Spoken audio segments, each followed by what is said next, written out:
So we are on the part of this session where we have the practice of the Bhagavad Gita. And for today's session, I have chosen the 10th shlok of the 6th adhyaya. The 10th shlok goes like this. Yogi yunjita satatam atmanam rahasi sthita ekaki yata chittatma nirashira parigraha. Bhagwan tells Arjun, living in seclusion all by himself, the yogi who has controlled his mind and body and is free from desires and void of possessions should constantly engage his mind in meditation. When we read shloks like this, we get a little, awed or overwhelmed because we think that we would have to live in seclusion all by ourselves and to have all these conditions, free from desires, void of possessions, constantly engaging our mind in meditation. And then we think this is going to be quite impossible. And so we might as well just give up the whole idea of this journey. So this is for a yogi. This is not just for anyone who has now embarked on this journey. For this kind of sadhana, the yogi has been preparing his mind by doing sadhanas for years. Now he is ready. He's ready to contemplate on the supreme truth. Before that, he has understood theoretically all the knowledge. And now he wants to experience this truth directly through aparoksh anubhuti.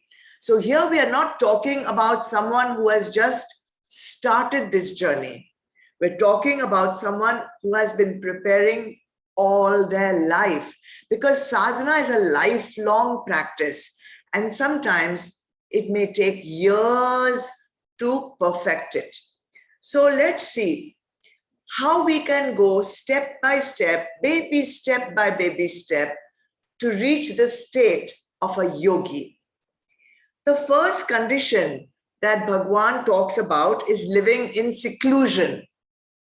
So when we talk of seclusion, we can have two kinds of seclusions. One is outer seclusion, and one I can say is an inner seclusion. Inner seclusion is more important than outer seclusion. Outer seclusion means that you go and stay alone somewhere without any company, without anyone around you. You're secluded, maybe in a cave, maybe on a mountaintop, maybe somewhere else. But even if you go there, you will take sansar with you in your mind.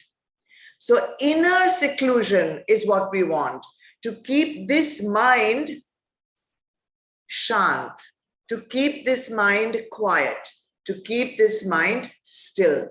So this inner seclusion is what we want to aspire for, not outer seclusion. Doesn't matter where you are living. Second condition, Bhagwan tells Arjun, is controlling the mind. Now, if you know the mind, you cannot locate it anywhere. It's not an organ. It's not the brain. The mind is part of your subtle body. And because it is part of the subtle body, it has no limits. It has no form. It has no, what can I say? It has no barrier from where it needs to be restricted. So sitting in your armchair, in your home, comfortably, your mind can be traveling all over the world, maybe even in outer space. And this is what prevents us from reaching our spiritual goal. So the mind needs to be controlled. By what? By whom? By a trained intellect. All right. The third condition, Bhagwan says, you have to control the body. Now, this body is always disturbed. This body is always made uncomfortable by things like hunger, thirst, aches, pains, diseases. And because of all these different disturbances, we keep getting reminded, I am the body, because I am in pain, or I am hungry, or I am thirsty. So we remain in Deha Nishtha. Deha Nishtha, we remain in the belief, strong belief, I am the body. So these various disturbances also have to be overcome. Then, fourth, free from desires. Why are we born? Again and again, we are born because we have unfulfilled desires from previous lifetimes.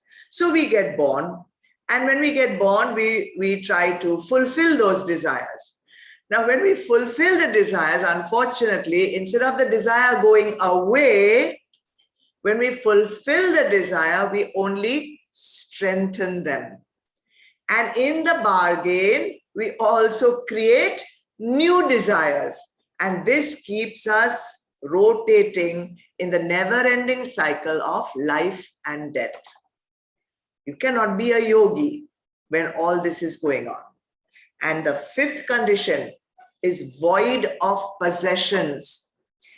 The real purpose of life in a human form is to attain something. What is that thing we have to attain? Liberation. But because our antakaran is not yet mature, pure enough to understand that, we go ahead and start attaining, achieving, gathering, acquiring possessions, vishais, vastus, and we use all our time to acquire. Then we use all our energy to protect them, to hoard them, and then we are in fear of losing them. So you can see how all these different conditions would become barriers for you and me to become a yogi. So here are the 5 action steps to prepare yourself to become a yogi. What will the yogi be doing? He will be contemplating on the divine.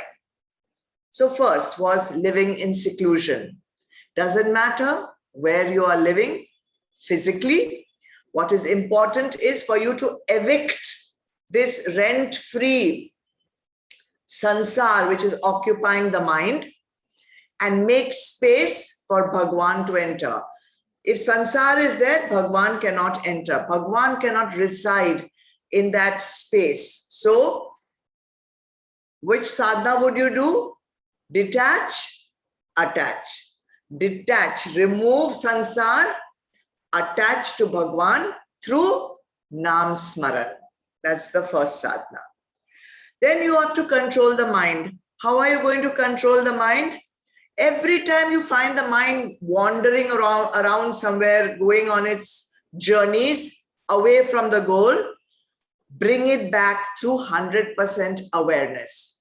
And this will happen when you make your lifestyle sattvic. Because when the lifestyle is not sattvic, there are distractions. There's rajas, there's tamas. So make your lifestyle sattvic. Third point, controlling the body.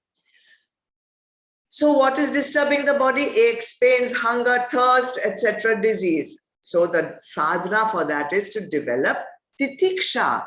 Bear the discomfort. Don't allow yourself to be drawn down by the discomforts.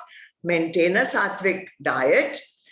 Do some moderate exercises so that the body remains healthy, body remains fit, mind develops titiksha, and that way you will be able to control the body to become a yogi. Free from desires was the next point. We all have desires. That's why we are born into this cycle of life and death.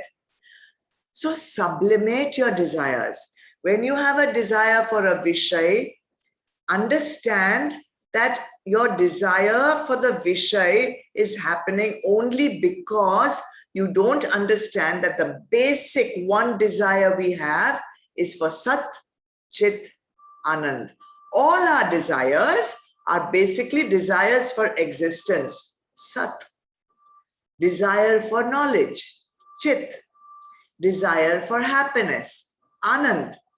So when you go into the pathway of following the Vishay, following the Vastu, following the person to fulfill your desires, turn the direction a little bit and say, this desire, I'm going to sublimate it into the desire for Sat, Chit, Anand. And finally, void of possessions. All that we have, all our possessions, whatever we have, we think they are ours. But they cannot be ours. They are just loaned to us for this lifetime. Because if it was ours, we would have come into this world with them. And when we leave the world, we would be taking those things with us. So nothing that we possess belongs to us. So why are we bothered so much about the possessions? And we are wasting our energy, time, and entire lifetime protecting these possessions. Instead of that, protect something else.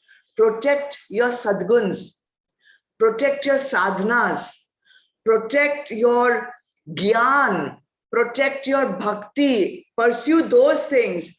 Think of your karmas which you have brought and hopefully left behind before you go onwards. So turn your focus by strengthening sadguns and eliminating avguns. That's what you have to drop, the avguns. Bakika, everything else is just your temporary possession, in your temporary possession. 5 big sadhanas. These are not small sadhanas.